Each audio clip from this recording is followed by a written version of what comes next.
Hey guys, so today I'm gonna be sharing my thoughts on this video that's like what Black Lives Matter means to 11-year old. Now I'm gonna try to go into this because I did see a little bit of clips here, and I was just like, what? So I'm from a different country. I came to America when I was around like 10, 11 myself. So I'm going to be going in this what I thought about when I was that age. And I really hope this isn't pandering or whatever it is. It is from Vox. I'll post a link in the description below. But let's get into this, guys. My skin is not a threat. It's funny how the world has different time zones. How it could be Saturday on this side of the world and Friday somewhere else.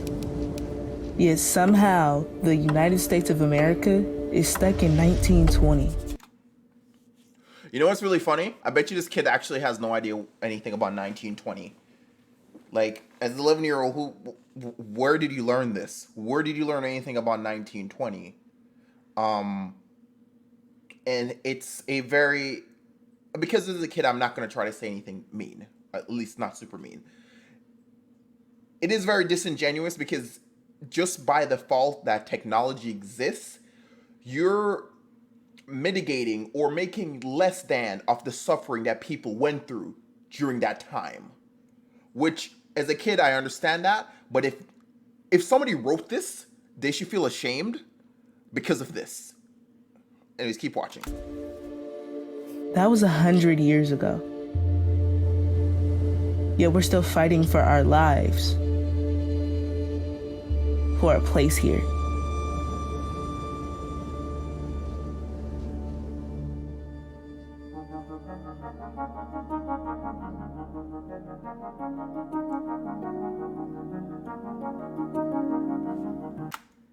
This is a speech she gave at her 5th grade graduation in June. What? Oh my god, is this... Oh, can we just leave kids alone? So, like, this is very sad. And the reason when I say, I want to say it's very sad. And I'm only 40 seconds into the video. It's like, I remember when I was 11, 10, 11, like, I didn't care about any of that stuff. I just wanted to draw. I had my first kind of crush. I got into my first fight where I lost, and I lost because I didn't even punch him. I just got kicked in the feet. Where is this coming from? Like, the whole concept of racism and all this stuff about 1920 did not exist for me. My mom didn't talk to me about this stuff. You know what she talked to me about? My grades. Making sure I don't get into fights at school. Making sure I'm proper. Making sure I'm respectful to people because I know I would get beat if I went home. So, like, where did this come from? Because, like, anyways, let's switch back and keep watching. What did we ever do to make them hate us so much? I know. Who's they? I'm assuming this is a white guy that they're trying to imply is they. For a fact, they love our culture. They love to steal our braids, the way we talk, anything we call ours. But when it's that one white bad cop and that one innocent black person, that black person fears for their life.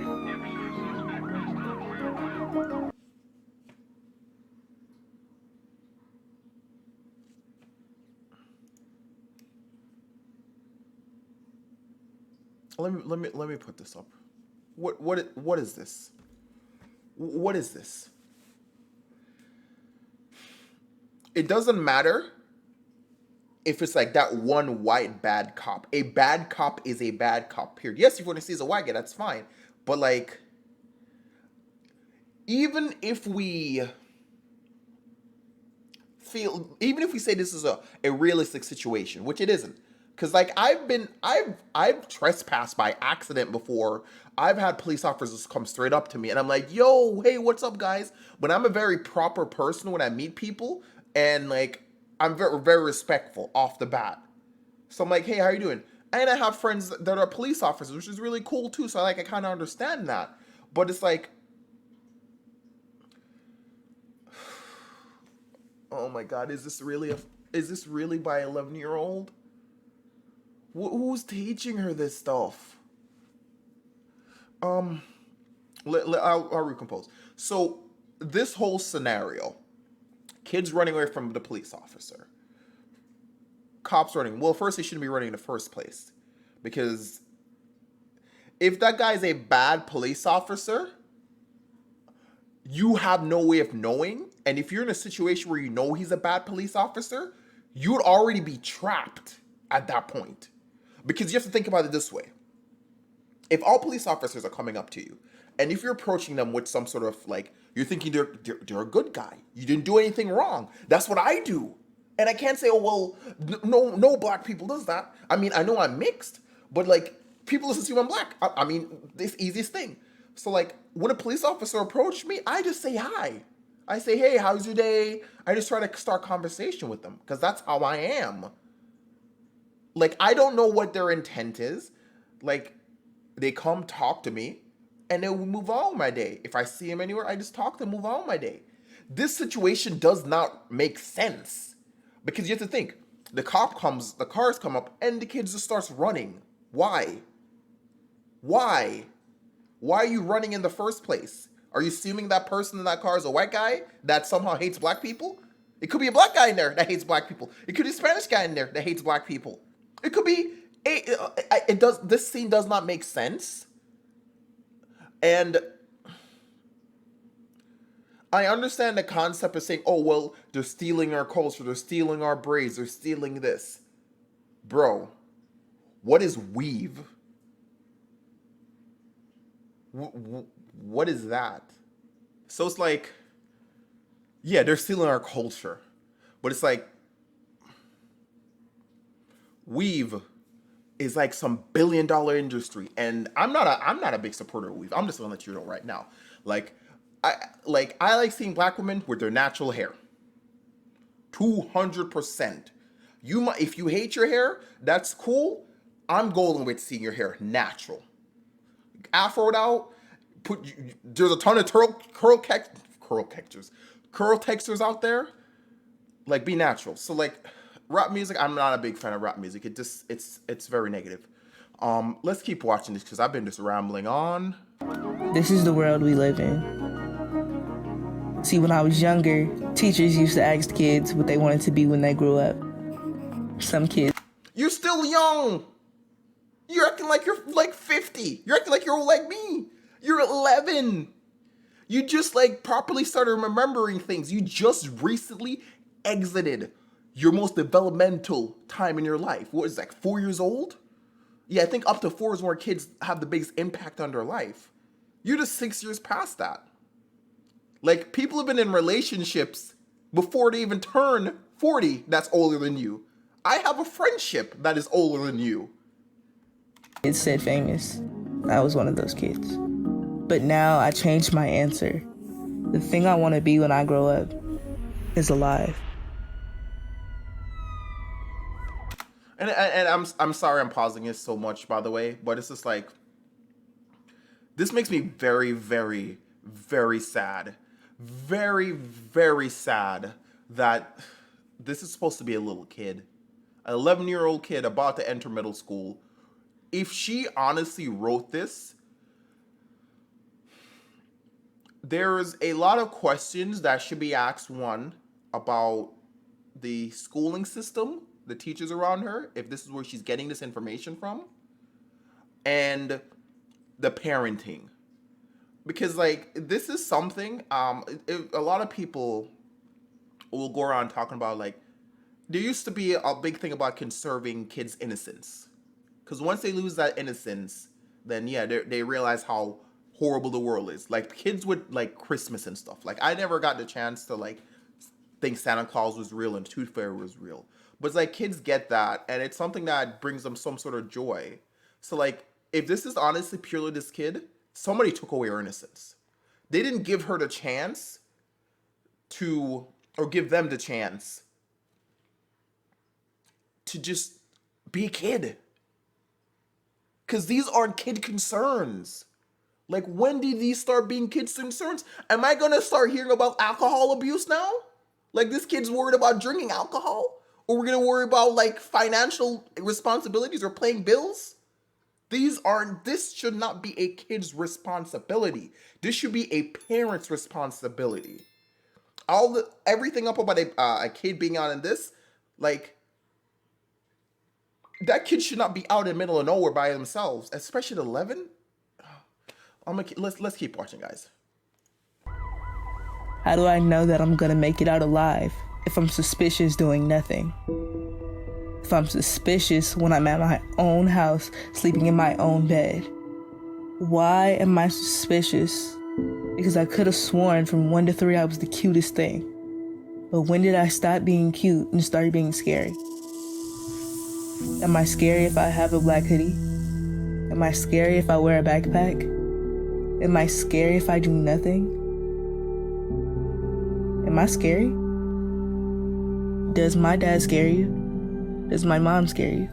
Does my auntie scare you? Because let me tell you something. We are not scary. Ahmaud Arbery, Breonna Taylor, George Floyd, Tamir Rice, Dontre Hamilton, Michael Brown, Eric Garner, John Crawford, Ezell Ford, Walter Scott, Kai Gert, Stephen DeMarco Taylor, Tony Robbins, Miles Hall, Jamie Johnson, Antoine Rose, Stephon Clark, Jacob Blake. I want to hear what they say right after this, because I have a big comment for this little list. A big comment for this little list, which is very, very aggravating. Say their names. You will earn my respect. Why are those the only names that are on there? Let's switch back. Why are those the only names that are on there? Why? This is why I think somebody stole this kid's innocence and just spewed things into them. Because this kid's only bringing up popular incidents that's happened. That list, if it's as bad and if it's in caring, should be massive. Should be massive. Now, I understand it's a speech. And I understand the point up to it. We have around 20 minutes left. I'm going to finish listening, and then I'm going to share my thoughts overall. So let's get back into this. Respect when I don't have to fear for my life or anybody else's. Until then, my respect will not come for free. Black Lives Matter. Okay. Let me make sure there's nothing else left. Okay. All right. So let's get this off. So, as I said, I'm comparing this kid to what I was when I was 10 years old, and none of this political stuff, none of this stuff meant anything to me. When like 9/11, everything happened a few years later. Like, that was kind of a big thing where I'm like, oh no, people died. I felt bad because people died. But like everything that led up to that, as a kid, I didn't know. I didn't know about it. My school, the main concern was making sure I knew about stuff. Like, the most I think I had to worry about when I was a little kid was somebody calling it like a bomb threat. And like, we have procedures for that. Now, I know they're talking about, well, there's mass shooting and everything going on in school. Yes, I understand that. But I'm just saying what I had to worry about as a little kid, and how I was in my bubble. All of us kids, at least the majority of the kids, I would assume at that time frame, was in their bubble where they go to school, they learn, they go home, they do what they need to, if they want to play sports, whatever thing they had. Now, this is very, very saddening, because if this was honestly written by this kid, and this is it, if it was written by this kid, that means there was a failure somewhere. And you just follow me for a second. The reason I say there's a failure somewhere is because, one, she thinks the world's a horrible place. And I'm like, if she does have, she says she has a mom and her dad in there. But I'm like, show your kid how good the world can be. You have to show them there's hope. Because like, if they're entering the world is thinking it's just so bad, thinking that everybody's out to get them, thinking everybody has malicious intent, that starts to weigh on them as they get older. They become paranoid. They're not able to trust people. I've had issues like this before. I mean, a little bit. I think all of us generally do for a little bit. But or if this is from the teachers, where they're bringing political stuff into school, which I know a lot of the school system is kind of left leaning. No, that's not what school is for. Like,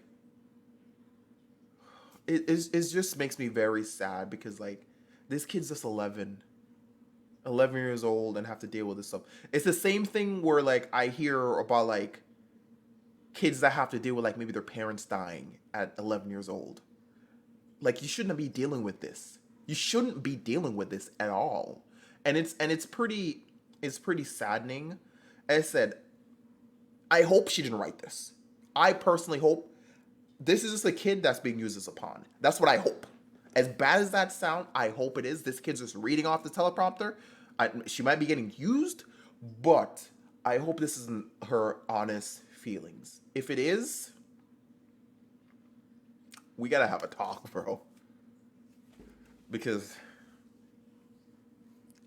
this is a little kid. I'm not trying, and I'm trying my best. I'm not saying I'm trying my best. Like, you shouldn't be cursing at kids. You shouldn't be insulting for the most part. Like, if they did a research, like if she actually did write this, I'll say yes, they did some pretty good research for what it is. I wish there was more topics about less popular incidents, and I think the examples that were used could have been better. As I said, if this is the actual kid that wrote it, I think they did a phenomenal job. I'll say that. If it's the actual kid that wrote this speech, from the merits of their age and what the speech is, I think they did an amazing job for their age. Amazing job. If it's somebody that's an adult that wrote this, you should be ashamed of yourself for having a little kid write this, or a little kid read this.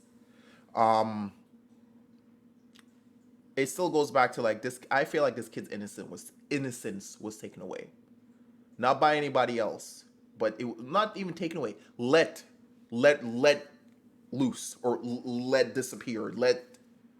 What I don't know what the proper word. Just let it slip through her hands. The people that were supposed to be overseeing her and making sure there's safety, or seeing them or whatever, making sure there's safety around them, just let like their innocence slip out. Now, if this what they're saying is correct, they not only I'm assuming they're implying white people. They could be implying Spanish people. It could be half Indian kids like me. You never know. They're implying there's somebody out there that just intrinsically hates them. It's a good idea to I think that's just maybe the illustration that Vox used, which is kind of a really bad illustration. But the assumption that there's a constant thing where evil or bad white police officers are shooting like innocent black people. Innocent anybody getting shot is a problem, and I understand the main focus is on that specific group of innocent black people. I understand that, but the fact that this kid is thinking all this stuff already at the age of 11 is very, very upsetting. But listen, guys, that's the video for now. If you have any suggestions or anything, post it in the comments below. Let me know what you think about this video. For me, it's very saddening. Here's my cat, by the way. But it's literally very, very saddening seeing stuff like this. It really is. I'm petting a cat and saying this.